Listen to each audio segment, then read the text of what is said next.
우리 오늘 은혜 받으실 하나님의 말씀은 베드로후서 1장 12절에서 15절의 말씀, 우리 다 찾으셔서 한 목소리로 합독하시도록 하겠습니다.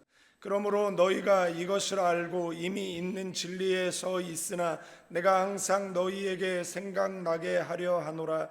내가 이 장막에 있을 동안에 너희를 일깨워 생각나게 함이 옳은 줄로 여기노니 이는 우리 주 예수 그리스도께서 내게 지시하신 것 같이 나도 나의 장막을 벗어날 것이 임박한 줄 알미라. 내가 힘써 너희로 하여금 내가 떠난 후에라도 어느 때나 이런 것을 생각나게 하려 하노라. 아멘.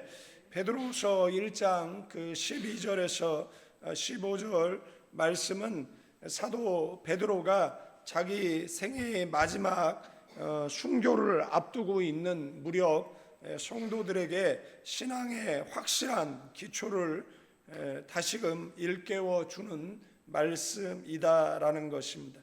1장 12 그리고 21절까지의 크게 두 부분으로 나눌 수가 있는데 12절에서 15절 오늘 우리가 살펴볼 내용은 말씀을 일깨워 주는 목회자의 사명에 관한 이야기가 기록되어져 있고, 내일 살펴볼 16절에서 21절까지의 말씀 속에는 사람의 지혜가 아니라 하나님의 말씀의 확실성에 대한 내용으로 이루어져 있습니다. 사랑하는 성도 여러분, 오늘 말씀은 사도 베드로가 생애 마지막 무렵 유언처럼 남긴 고백이다라는 것 기억하셔야 됩니다. 그는 성도들이 이미 복음의 진리를 알고 진리 안에 서 있지만 그럼에도 불구하고 다시 일깨우고 싶다라고 말하고 있다라는 것, 신앙은 한번 배웠다라고 끝나는 것이 아니다라는 겁니다. 신앙생활을 하다 보면 옛날 부흥사들이 섭섭한 마귀가 역사하면 그 섭섭함 때문에 신앙을 잃어버리는 그런 사람들이 있다라고 이야기했던 것이 기억납니다.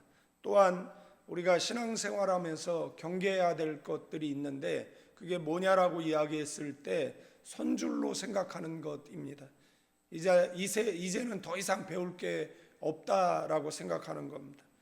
그래서 예배 시간에 다리 꼬고 그리고 팔짱 끼고 설교를 듣는 교만한 그러한 장로들이나 직분자들을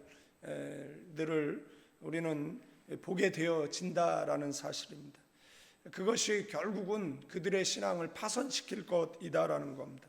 직분이 높아지면 높아질수록 더욱 겸손하게 그리고 다른 사람들의 모범이 되어져야죠. 목회자 설교할 때마다 아멘, 아멘, 아멘으로 화답해서 목회를 도와야 하는데 직분이 올라가면 올라갈수록 오히려 목회를 돕는 것이 아니라 방해꾼이 되어서 결국은 목회자하고 척을 지고 등지는 그러한 직분자들을 참 많이 보고 그리고 살아간다라는 사실입니다. 부탁드리기는 여러분들은 그런 교만한 그런 재직들이 되어서는 안 된다라는 것, 날마다 자신을 십자가 아래 복종시켜서 겸손으로 허리를 동이고 교회를 섬기고 주님을 섬기는 그런 믿음의 삶이 되어지기를 주님의 이름으로 축원드리겠습니다.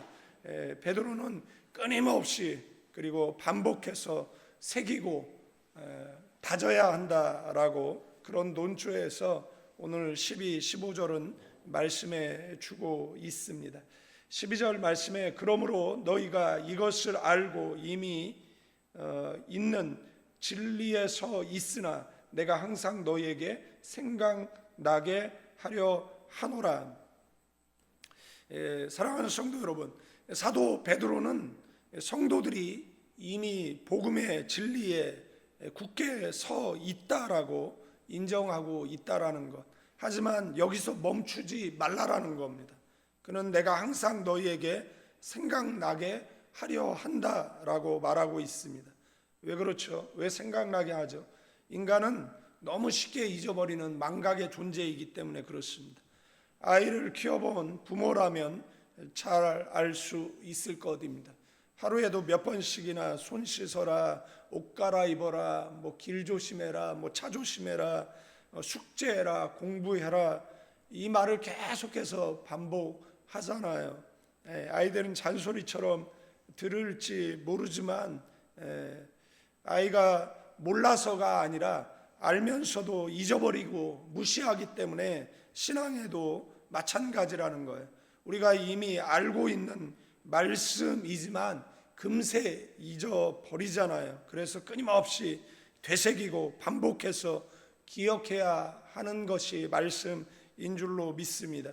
언어학을 연구한 사람들에 따르면 뭐 정확한 근거는 찾아봤지만 도시괴담처럼 전해져 내려오는 이야기라고 할 수 있는데, 아이가 엄마라고 저도 이제 우리 은채 태어날 때 엄마를 먼저 할까 아빠를 먼저 할까, 그래서 제가 맨날 아빠 먼저 해야 된다, 아빠 열심히 가르쳤는데 엄마를 먼저 하더라고요.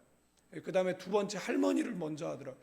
엄마는 엄마를 먼저 해라, 뭐 할머니는 할머니를 먼저 해라. 제가 볼 때는 그렇게 안 하는 것 같았는데 제가 가장 많이 한 것 같은데, 엄마를 먼저 하고 할머니를 그 다음에 하고 그 다음에 이제 아빠를 해서 뭐 좀 서운했는데, 이 언어학자들이 이야기할 때 아이가 엄마라고 이렇게 입을 뗄 때 한 2만 번 정도 그 이야기를 반복해서 들었기 때문에 그렇게 떼는 것이다라고 하더라고요. 제가 볼 때는 제가 제일 많이 한 것 같은데, 제 없을 때 아마 엄마 수십 번 했는지는 잘 모르겠습니다만, 신앙 고백도 같다라는 겁니다. 수없이 듣고 되새길 때 비로소 입술과 삶으로 자연스럽게 고백되어지고, 그리고 그 말씀대로 자연스럽게 살아가게 되어지는 줄로 믿습니다. 세상도 똑같은 이야기 하거든요. 1만 시간의 법칙을 아마 아실 겁니다. 이거 멜캠 클레우엘이 아웃라이어에서 말했는데, 한 분야에서 세계적 수준에 오르려면 1만 시간 꾸준한 훈련이 필요하다라고 했습니다. 비틀즈는 독일의 함부르크에서 수천 번의 무대를 거듭하며 다져졌고, 빌 게이츠는 남들보다 일찍 컴퓨터를 접하고 수천 시간을 투자한 끝에 탁월한 개발자가 되었다라고 합니다. 천재는 이 아웃라이어라는 책에서 타고나는 것이 아니다라는 겁니다. 우리가 천재로 알려졌던 그 모든 사람들은 꾸준한 훈련과 그리고 환경이 만들어낸 것이다라고 말하고 있습니다. 신앙도 다르지 않습니다. 성경을 꾸준히 묵상하고 기도하고 말씀을 삶에 반복적으로 적용할 때 믿음은 견고해지는 줄로 믿습니다. 베드로가 오늘 제가 늘 성경을 해석하면서 말씀드리는 그 내용 가운데 가장 많이 나오는 단어가 이 본문을 해석하는 키워드라고 말씀을 드렸잖아요. 그러면 이 12절에서 15절 이 4절 속에 가장 많이 반복되어져 나오는 문장이나 단어가 뭐죠? 12절에 생각나게, 13절에 생각나게, 그 다음에 15절에도 생각나게, 이 세 번이나 이 4절 속에 나오기 때문에 이 본문을 해석하는 키워드는 생각나게라는 이 문장이에요. 이것을 왜 베드로는 강조했겠어요? 이것은 꾸준한 훈련, 반복이 영적 성장의 원리라는 것을 보여주고 있는 줄로 믿습니다. 요즘은 1시간의 법칙, 하루에 단 1시간만 집중해서 투자해도 그것을 1년 동안 꾸준히 쌓으면 엄청난 변화가 일어난다라는 그 원리예요. 하루 1시간이면 1년 동안 365시간 목사이잖아요. 이는 9주간 동안 풀타임으로 공부한 것과 맞먹는 양이라는 겁니다. 거창한 시간을 한 번에 내지 못해도 매일 1시간 꾸준히 그렇게 기도하고 예배로 쌓아가면 우리의 삶은 분명히 달라질 줄로 믿습니다. 그래서 이 1시간의 법칙을 신앙에 적용하는 것입니다. 하루에 1시간만이라도 말씀을 읽고, 하루에 1시간만이라도 말씀을 묵상하고, 하루에 1시간만이라도 기도에 집중한다라면, 예수님 겟세마네 동산에 오르셨을 때 1시 동안 깨어 있을 수 없느냐라고, 1시간만 깨어 기도했으면 시험이 패스오버하는 거잖아요. 근데 그 1시간 깨어 있지 못해서 그 시험을 온몸으로 맞이한 것이잖아요. 저와 여러분들도 1시간 깨어 기도해서 사탄의 유혹이든 아니면 내 실수로 인한 어떤 시험이든지 간에 이 모든 시험은 우리를 패스오버하게 하는 그러한 믿음의 삶이 되어지기를 주님의 이름으로 축원드리겠습니다. 우리가 이렇게 1시간씩 1년 투자하게 되어지면 우리의 영혼은 전혀 다른 모습으로 변화되어 있을 것입니다. 신앙은 갑자기 커지는 것이 아닙니다. 내가 말로 나는 믿음이 좋은 사람이다, 신앙이 있는 사람이라 떠들 필요가 없습니다. 작은 시간이 꾸준히 쌓이면 신앙은 깊어지는 것인 줄로 믿습니다. 실제 제자훈련 과정에서 한 집사님이 이런 결단을 했어요. 매일 새벽 예배에 1시간만 투자하기로. 처음에 피곤하고 버거웠지만 1년이 지나고 나니까 기도의 깊이가 달라져 있고, 가정의 평안에 임하고, 직장 동료들도 집사님 얼굴이 달라졌다라고 말할 정도의 그러한 간증. 하루 1시간의 작은 투자가 1년 뒤에는 커다란 영적 열매를 맺게 되어져 있습니다. 정리하면 1만 시간의 법칙은 탁월함, 그 장기적인 훈련에서, 탁월함은 장기적인 훈련에서 나오는 것이잖아요. 1시간의 법칙은 작은 시간의 꾸준함이 삶을 바꾼다라고 세상은 이야기하잖아요. 그러나 이 원리는 성경에서 축출한 원리이지 않습니까? 신앙도 마찬가지입니다. 하나님 앞에서 매일 1시간씩 말씀 기도로 시간을 들이면 우리의 믿음은 반드시 달라지게 되어져 있다라는 것을 기억하시길 바랍니다. 사랑하는 성도 여러분, 세상은 1만 시간의 법칙으로 성공을 말하지만 신앙의 세계에서 진정한 아웃라이어는 매일의 말씀 그리고 기도로 훈련된 성도인 줄로 믿습니다.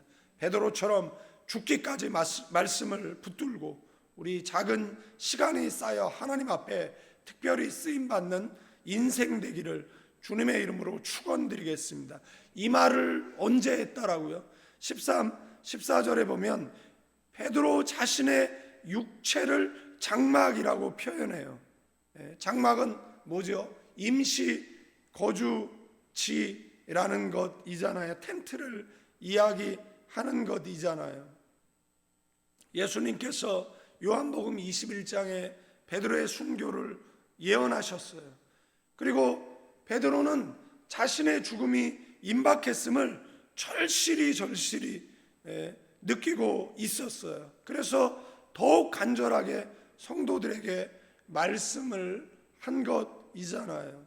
병원에 입원한 한 장로님이 임종 직전에 자녀들을 불러놓고 얘들아 예수님만 붙들어라, 교회 떠나지 말라, 믿음을 지키라, 이렇게 이야기를 했어요.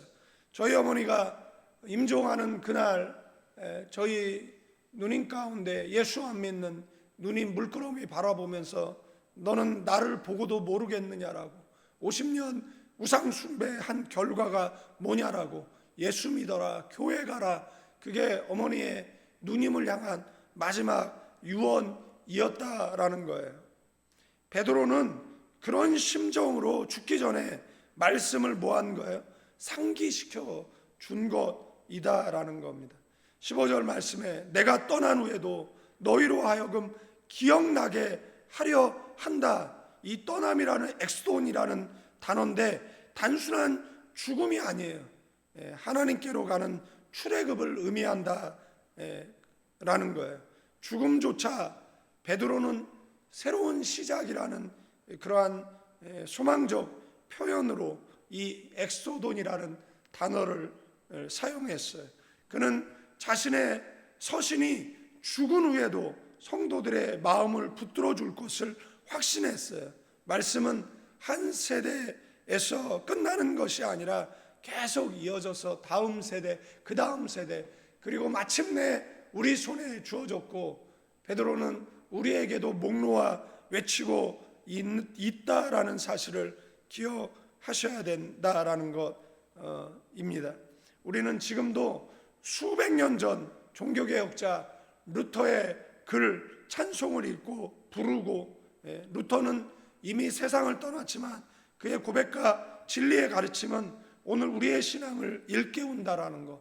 마찬가지로 베드로가 남긴 말씀은 세대를 넘어 우리에게까지 다가와 지금도 우리를 흔들어 깨우는 줄로 믿습니다. 사랑하는 성도 여러분, 신앙은 반복 속에 세워집니다.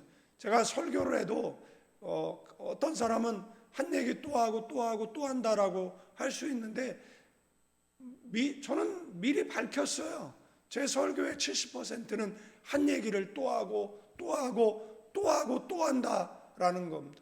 말씀드렸던 것처럼 어린아이가 엄마라고 이야기하기 위해서 2만 번 그 엄마라는 소리를 듣고 그 다음에 첫 입을 띄는 것이잖아요. 그 다음에 뭐 500번 그 단어 들을 때마다 한 단어씩 뛰기 시작하고, 그리고 나중에는 가속도가 붙어서 이제는 말 잘하는 아이들이 되어진다라고 이야기하는 것. 그리고 우리의 부모들은 끊임없이 우리에게 반복적인 이야기를 계속했어요. 네, 저도 베드로도 그리고 우리의 부모들도 세상도 계속해서 뭐라고요? 신앙은 반복 속에 세워진다라고 이야기하고 있습니다.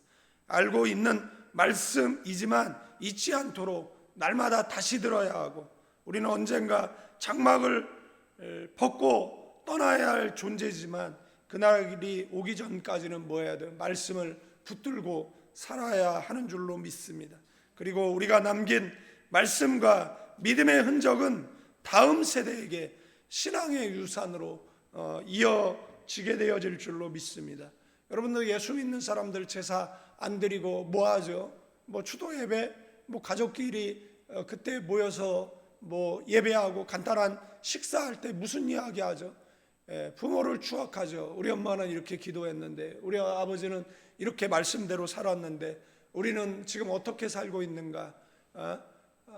그 부모들이 한 이야기 나누잖아요. 그러면서 다시 신앙의 옷깃을 여미자라고 이야기하는 것 아닙니까? 부모들이 이야기한 그 메시지는 우리의 귓가에 계속 맴돌잖아요. 우리가 교회를 다니면서 들었던 수없이 많은 그 설교들이 계속해서 우리의 귓가에 맴돌고, 여러분들 지하철에 너무 피곤해서 이렇게 앉아 있는데 백발의 노인이 오면 그리스도인들은 그냥 벌떡 일어서잖아요. 여러분들, 제가 어느 식당에 갔는데 어떤 노인이 들어오는데 제가 인사를 했어요. 무의식 중에 인사가 나왔어요. 인사를 했는데 이분이 그 일행과 인사를 나누고 저한테 조용히 와서 젊은이 나를 아는가? 그렇게 물었어요. 그래서 저는 모른다라고, 그런데 왜 나한테 인사를 했나? 라고 이야기하길래 저는 교회 다니는 크리스찬인데 성경의 잠언에 백발 앞에 일어서라는 말씀이 있습니다. 그래서 인사를 드렸습니다라고 했더니 어깨를 두들기면서 참 기특한 청년이네 라고 하면서 그 일행들에게 가가지고 아는 사람이냐고 그랬더니 저 청년이 이만저만해서 내게 인사했다라고 이야기를 나누는 그러한 모습을 본 적이 있고 경험한 적이 있습니다. 여러분들 왜 그렇죠? 말씀이 생각이 나고 말씀이 우리 속에 들어오면 그 말씀에 의해서 우리가 조종 그리고 통제 당하는 것이잖아요. 그런데 말씀이 아니라 인간에게 조종 통제 당하는 사람들이 있잖아요. 너무 안타까운 사람들이잖아요. 이단에 빠지고 그 다음에 그 인간 교주에 의해서 그 조종 통제 당하는 사람, 그들 속에 뭐가 없는 겁니까? 이단에 빠지는 건 딱 두 가지 이유밖에 없습니다. 귀신 들렸거나 자신의 영적 성장의 게을름 때문에 그렇다라는 겁니다. 우리는 계속해서 반복적으로 말씀을 읽고 계속해서 반복적으로 기도하고 그리고 예배할 때 1년 후에 우리의 신앙은 더 성장해 있고 더 성장해 있고 더 성장해 있고, 여러분들이 나중에 장로가 되고 그리고 교회 내 직분이 높아지더라도 겸손으로 허리를 동이고 믿음으로 살아 하나님 앞에 영광되고 성도들에게 모범되는 그러한 성도 되기를 주님의 이름으로 축원드리겠습니다. 기도하겠습니다. 주님, 우리가 이미 아는 말씀이라도 잊지 않고 다시 붙들게 하여 주옵소서. 살아있는 동안 말씀으로 일깨워 주시고 떠난 후에도 믿음의 흔적을 남기게 하여 주시옵소서.